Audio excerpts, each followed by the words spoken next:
ក្តៅក្រហាយបាត់ដៃបាត់ជើងស្ពឹកដៃជើងនិងតឹងសរសៃដែលបញ្ហានេះកើតឡើងជាញឹកញាប់ពិបាកស្វែងរកដំណោះស្រាយជាពិសេសពុកម៉ែបងប្អូនលោកយាយលោកតាមានបញ្ហាសុខភាពឈឺសន្លាក់រ៉ាំរ៉ៃជាយូរឆ្នាំដែលមានរោគសញ្ញាដូចជាស្ពឹកដៃស្ពឹកជើងក្តៅក្រហាយបាត់ដៃបាត់ជើងហើមប៉ោងឈឺឡើងក្រហមតាមសន្លាក់ឈឺចង្កេះចង្កុង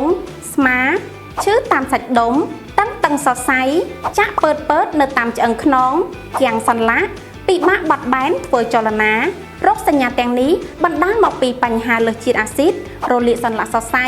និងបញ្ហារលាកសាច់ដុំជាដើមថ្ងៃនេះនាងខ្ញុំសូមណែនាំឈុតសុខភាព VHOPE ដែលជាផលិតផលពូកែលេខ1ក្នុងការដោះស្រាយបញ្ហាសន្លាក់សរសៃនិងអាស៊ីតហើយពុកម៉ែបងប្អូនសូមកុំបារម្ភ VHOPE គឺជាផលិតផលធម្មជាតិផលិតតាមស្តង់ដារអន្តរជាតិឆ្លងកាត់ការត្រួតពិនិត្យត្រឹមត្រូវនិងមានលេខបញ្ជាការទទួលស្គាល់ស្របច្បាប់នៅក្នុងប្រទេសកម្ពុជាដូច្នេះសម្រាប់បងប្អូនដែលមានបញ្ហាយូរឆ្នាំធ្លាប់ទិញផលិតផលផ្សេងៗនិងចំណាយថវិកាអស់ច្រើនមិនទទួលបានផលគួរសម្រាប់ចិត្តប្រើប្រាស់ VHOPE កុំបន្តទុកបញ្ហារហូតដល់ធ្ងន់ធ្ងរតទៅទៀតអី